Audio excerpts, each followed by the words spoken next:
God. Okay. So you're welcome to this episode of Victor and Not Victim channel. And I'm super excited to be sitting with Mrs. Kemi Tijani, my very own sister, all the way in Highland. Am I sure? Is it Highland? Yes. Yeah. Highland. So I'm excited to be sitting with you. Like, this interview has been scheduled for like forever, but now it's finally happening, and I'm really excited about it. Okay, thank you so much for being on the show and for agreeing to tell your story on this platform. Thank you so much, Ma. You're most welcome. Yeah. Okay, so let's start with the basic information that people would like to know. So why should we meet Mrs. Kemi Tijani? Who is Mrs. Kemi Tijani in respect to Victor and Not Victim show? Yes. Anyway, like you said, my name is Kemi Tijani. Mother of 3 children. I think that is really important. Yeah, very important, very important. I'm a soon-to-be author, and I'm a child of God. I love food. Not that I love eating so much food, but I love cooking food. Wow. I'm a host of Flourishing Life with Sickle Cell. Yes. And I'm a Sickle Cell Survivor. I had Sickle Cell for 35 years. Yes. For 35 years? Yes, I had Sickle Cell for 35 years. Okay. And I had bone marrow transplants in 2015. Okay. And this is 2021, so this is my 6th year. Your 6th. Of being Wow. Sickle Cell. So by saying Sickle Cell Survivor, I was tempted to jump ahead of myself, but I won't do that. Before stem cell transplantation, let's get back to, I'm not sure, now that it's good news, you may not be able to have a picture of the previous years, Billy, but can you flash back into the last 35 years before the stem cell transplantation? How was that with you? Oh my goodness, I can remember every pain, every tears, every prayer I said. I can remember vividly. Every time I had to go into hospital pregnant, every time I had to go still breastfeeding my baby, and I have to go every time. I still remember being in labor and still having crisis pain with labor pain. I still remember spending many Christmas in hospital because I had crisis. I remember having a plan, then my plan is ruined because Mr. Crisis came knocking the door and decided to stay for 3 weeks or more. I remember being diagnosed at the age of 9. I think my mom's and my dad suspect something was wrong with me before the diagnosis, because I was constantly sick, but they don't know what. And I was very skinny compared to their other children and compared with the other children around my age at the time. I was born in Lagos Island at Obalende. So there was a lot of families with children around the same age as me. So comparing me to other children, I was constantly complaining of pain, getting sick. Sometimes I had high temperature. But eventually at the age of 9, I was officially diagnosed. Well, I wasn't sure, even up to now, if flashing back, if my parents really understood the diagnosis, because they kept going for second opinion. I remember being in different places, trying to seek second opinions, trying to seek for solution. By the following year, when I was 10, I started having serious crisis. Crisis that would drop my hemoglobin right down to 5. And I won't be able to walk at that point. And I remember the hospital was in Lagos Island, as in the real Lagos Island now. It was around Idumota area. So there was no way we could drive to the hospital. So we had to drive, and then we get to a particular part of the market where we have to walk. So when my blood gets really low, it's so difficult to get me to the hospital to get the blood sampling, and eventually I'll get better again and the cycle continues. So at a point I was getting crisis every Friday. I don't know what is about Friday. I can't even remember till now, but Fridays I will get crisis. And we had a huge sitting room there when we moved to Adeniji. So I would just roll from one end of the room to another, because the stress of even getting me to the hospital is even more painful than I would just say, leave me at home. And my mom would get hot water and towel and begin to massage my joints. And every time my mom would massage it, I would say, Mom, the water is cold. And I remember one day my mom burst into tears and said, this water is boiling hot. How can you say this is cold? Because the hotter the water, the more they could suppress the pain. So that was my growing up, but I was still strong in my mind. And I had this strong feeling that no matter what, even though I was born with sickle cell is not going to claim my life. I don't know where that belief came from, but sickle cell hated me. The one, even though it was SS, the one I had was really severe. And eventually, so I went through my primary school that way. My secondary school was the same. So when I get sick, I was sick, I'll deal with it. And then I'll just get up and go. Life continues. That was my life. Then when I moved here in 2005, precisely, I just finished my university days. I met my husband while I was in the university, my second year. And yeah, that was it. Almost love at first sight. Well, yeah, that was the story. Being here in this country is so different than in Nigeria. Oh, the difference is clear. And I will tell you. The difference is in Nigeria, doctors knows about sickle cell. Even when they are not hematology themselves, they have the idea how you are feeling, even though they might not be the right medicine that will take the pain away immediately, or even the blood available. You need to be able to have money to buy the blood, but like the medical practitioner knows what you're going through in Nigeria. They might not have the right facility to take care of it, but they know. But here was the opposite. The facility is there, the staff is there, but they don't know about sickle cell. So that was another story entirely. When I get crisis, when I call for help, the help is available. But then I get to the hospital, they will give me the painkiller that will almost take the pain away.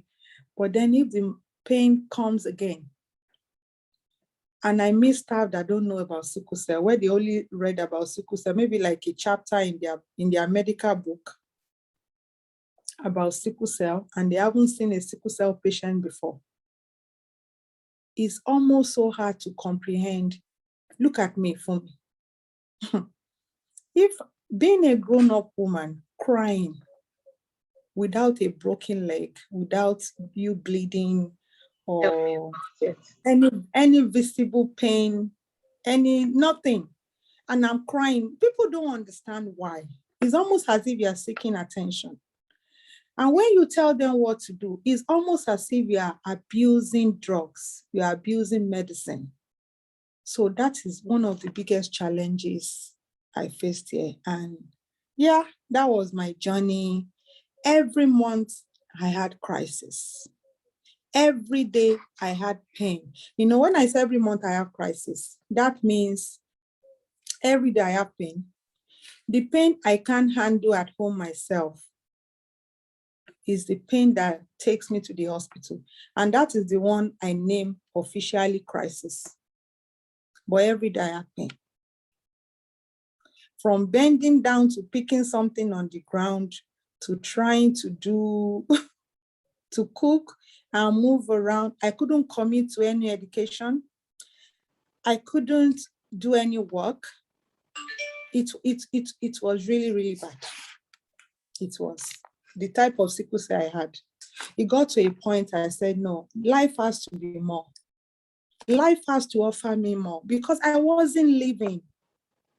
I was only existing. And that was when I said, no, life can't continue this way. I have to do something. It was only when I got tired of being sick. That was when I stood up. And I really stood up for myself and said, there has to be a way. And well, God eventually made that way. Yeah. Let's talk about the way now. So you were tired. I'm trying to get the transition. I mean, I can't say I can imagine, because even though I also have sickle cell, I'm not sure that there was ever a point that I experienced everyday pain. There are periods, there are extreme periods where my mom would break down too and be like, I don't know, what kind of life is this? Why would somebody be groaning? I can relate with the part of groaning in pain. Being a grown-up person, you're crawling on the ground, like all the bones are down. I can so relate to that, but I don't think there's ever been a period where I have to manage pain on a daily basis. That must have been a really extreme part of it. So how did you now get to the point of looking for a solution? I know that problems can actually push you to say, okay, fine, you were not living and you just wanted answers. You just wanted something that will at least give you some level of comfort and health like that. So how did you go about your stem cell transplantation? Because we've always had this idea that it's highly expensive, like highly, highly expensive. So how were you able to get through that, ma? Yeah, actually, when I was in Nigeria, my dad tried different things. Even people use him because they knew he loved me so much. And he was willing to go extra mile, he was willing to do anything. And people use him knowing that fact about him. I have drank all sorts of things. I have even abused, been beaten by 7 adults with broom. In the What was that about? What was that? Deliverance. They are doing deliverance, trying to beat the sickle cell out of you. Yeah. Oh my goodness, I've seen different things in my life. Anyway, I got to Ireland, and I think when I started having children, I saw my child and said, no, I have to be strong for my child. There's no family around, it's just me and my husband. And seeing that sickle cell is really affecting him as well, because with no family around, if I get crisis, he has to leave work and come get the child. Then I can go to hospital. So that was going on, and I was beginning to feel guilty. Oh, he may lose his work because of me. How are we going to survive? I know there's support in this country, but with that, we want to survive by ourselves. So seeing my husband go through that, being committed to me and our marriage and to our children, I see that I have to do something. So all my life, I've always been looking for solutions in terms of researching, in terms of listening to news, what is out there. And when I got married, my husband and I, we did it together. So it was after my 3rd child, and I was at home because I had my children through cesarean section. So after the 3rd one, it was a bit difficult, having a cut in the same place 3 times it was taking time to heal. So eventually when I got better and it was time to take my baby to church for the first time. So I took her to church, and there was another family, and they were giving testimony that his brother in the US is going through transplant at the moment, and is going through some complications that they should pray. So this is me now, when I heard that information, transplant, sickle cell, complication, pray. So it's like the transplant part of the story just went from one of my ears and out of the others. So I didn't take it to heart. I didn't believe it. Like, don't even raise my hope. Don't even start Don't make me start what I can't finish. So I just heard and just forgot it. So later after the service, the sister came to me and said, do you hear what I said? I said, I heard you. You said transplant. And I said, you want to kill me. What are you trying to do? Transplant at my age. All my life, I've heard transplant is successful in children. I'm already adult. So, you know what? I've been managing my life. Let me just continue. At least I'll be able to sort myself. With 3 kids, I'm managing, you know. So that was the end of story. So I didn't ask her any question or anything. So church continue, life continue until about a few weeks later, I got this terrible crisis. It was so bad. I was praying to die. You know yourself, sickle cell crisis is like in 3 stages. The 4 stages, you know who is around you, and you are telling them what to do. Please help me massage this place. Please get this medicine. Please do this. But then the 2nd stage, you are just crying. You don't even want anyone to touch you. You don't even want anyone near you.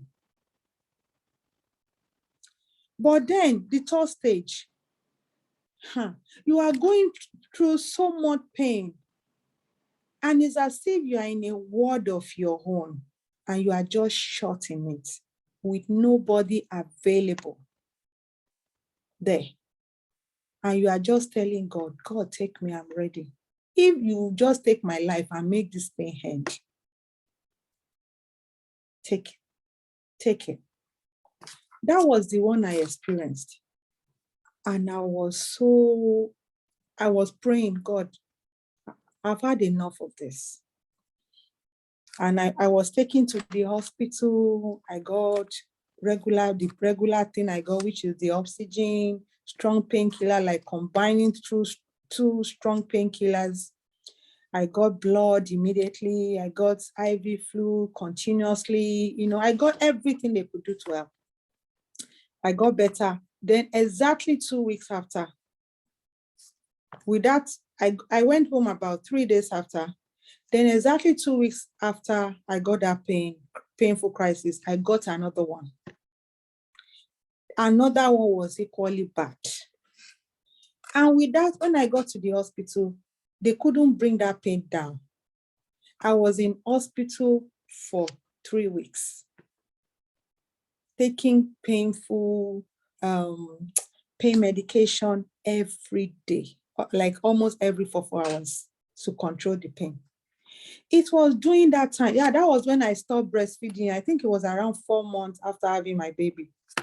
I had to stop breastfeeding at that point because I was in so many strong painkillers at that point. So that sister came again, the one that gave testimony. She came with her husband to check me. And then she mentioned it again and said, think about this. My brother is doing so well. That could be you. And I asked her a question, how old is your brother? And she told me he's around maybe 42, 43 at that point.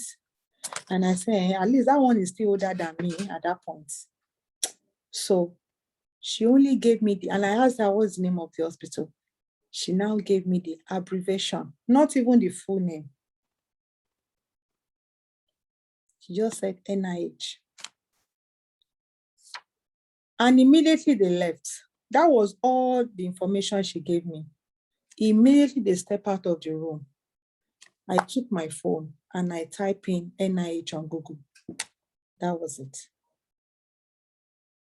I typed it in, it was a lot of information came up. I went through the search. I went through the clinical research that they were doing at that point.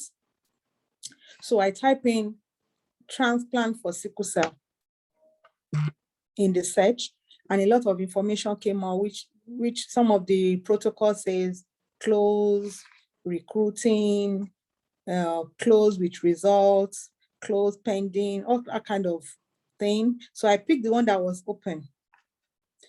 And going through a lot of the information, at the bottom, I saw a name, a contact person.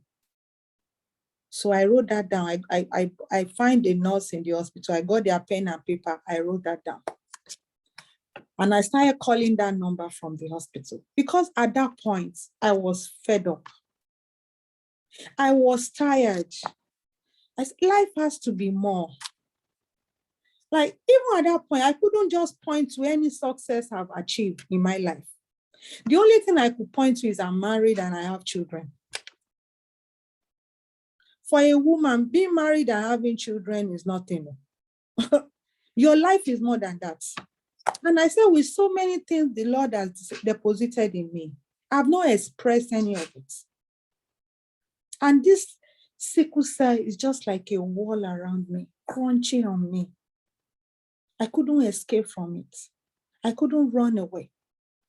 No matter how I tried to get it off, sickle cell just hated me with passion.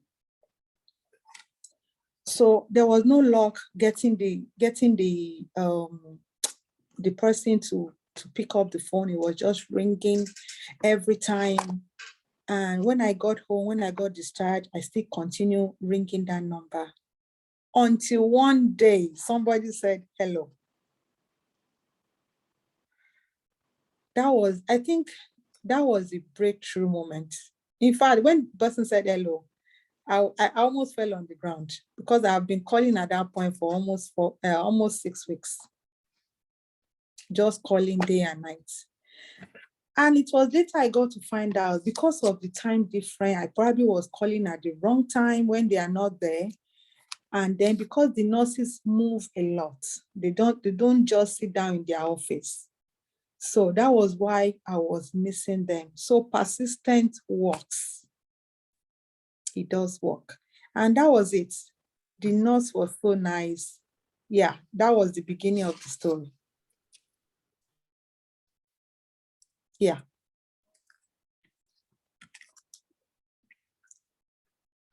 Okay, so in respect to cost implication now, how much did that cost? We are wrapping it up with that question because the poor will listen to this and be like, NIH is not even in Nigeria. It's not a conversation for the poor. So how much did that eventually cost you? Because even I have this big picture of National Institute of Health and then how much a research, something like that could have cost or something. So can you let us into how much you spent on this?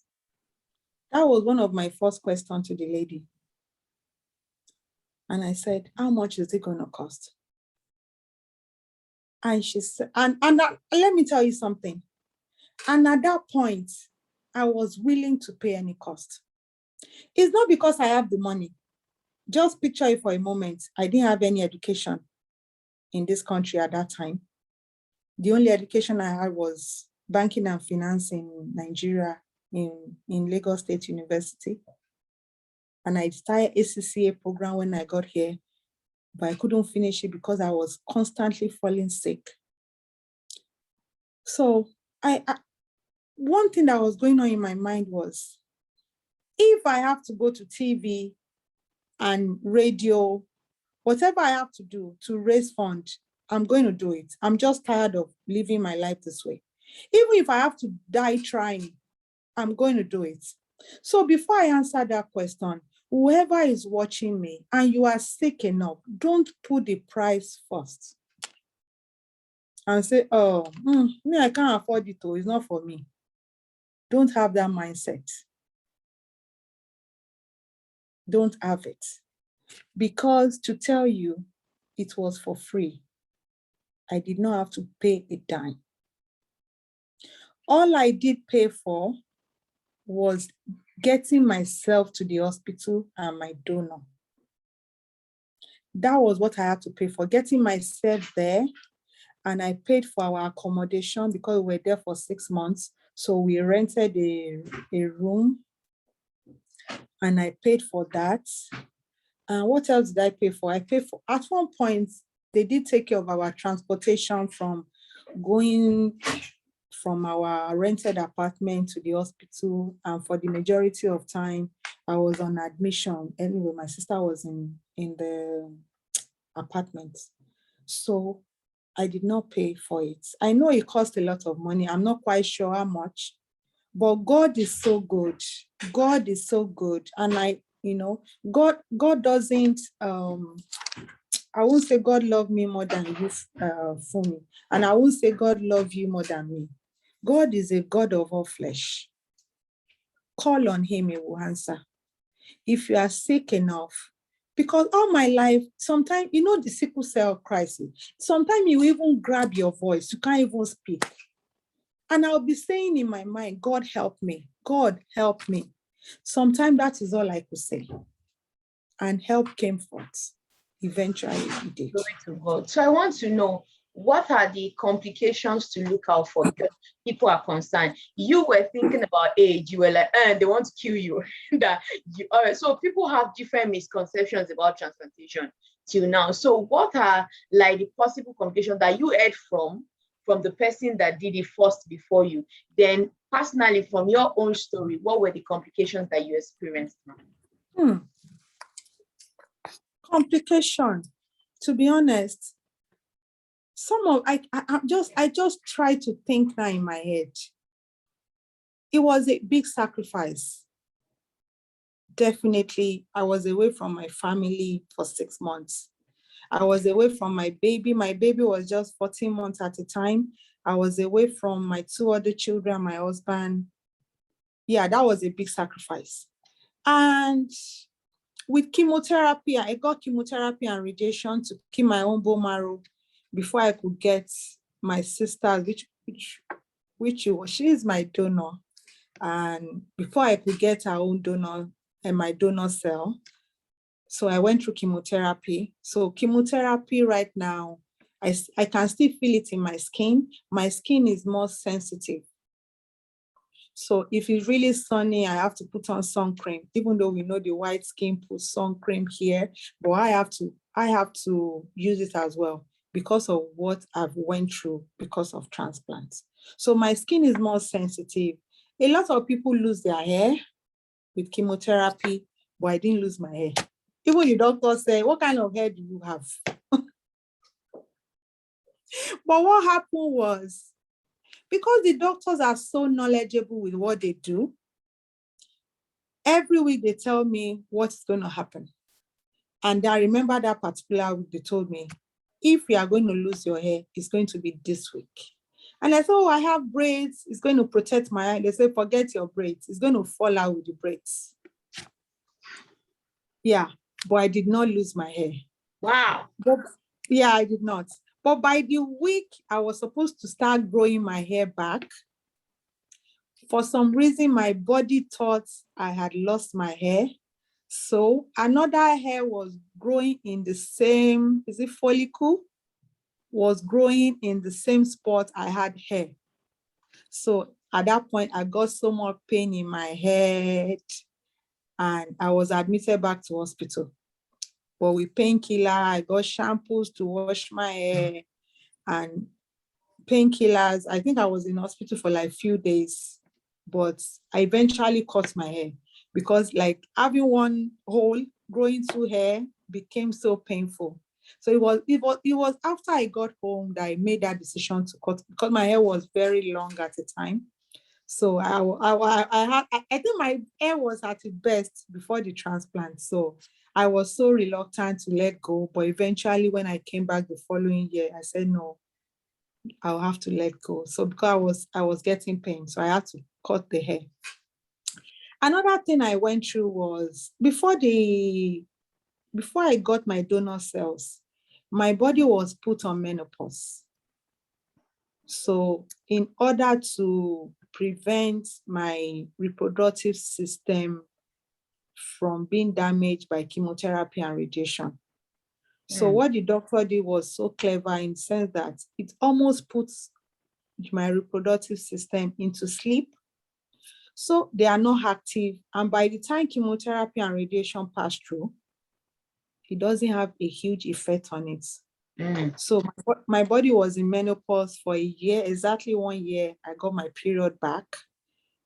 And I did experience some side effect of menopause, which is hot flash, So I got a hot flash. When everybody is cool and looking pretty, I'll get really sweaty and I'll get really hot as if somebody poured fire on me. So I was experiencing that.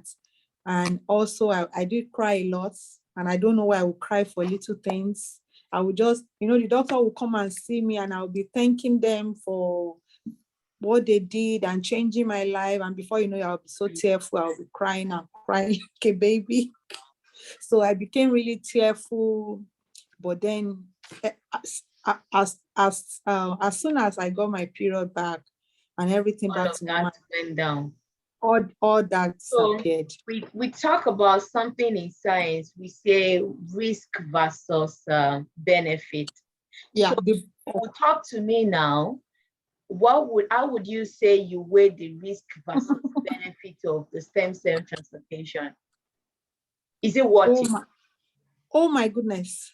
Oh my goodness. Without transplants, I can tell you, for me, if I didn't have that transplant in 2015, I'll be dead by now. Transplant saved my life. Transplant has given me new hope.